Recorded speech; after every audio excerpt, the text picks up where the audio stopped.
السلام علیکم ویورز، آپ کو بتاتے چلیں کہ کینیا میں معروف پاکستانی صحافی ارشد شریف کی پولیس اہلکاروں کے ہاتھوں فائرنگ سے ہلاکت کے واقعے کی تحقیقات شروع کر دی گئی ہیں۔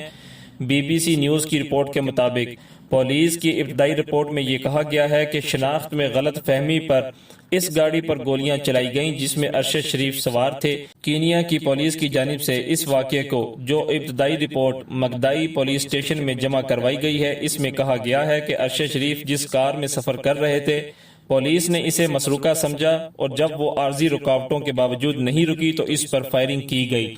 ونڈ سکرین کی بائیں جانب ایک گولی کا سوراخ ہے، 2 گولیوں کے سوراخ پیچھے بائیں جانب کے نشستوں پر ہیں، 1 گولی کا سوراخ پیچھے دائیں دروازے پر ہے، 4 سوراخ ڈگی کی دائیں جانب اور ایک سامنے کے دائیں ٹائر پر ہے، جس کی وجہ سے گاڑی کے ٹائر کی ہوا نکل گئی تھی۔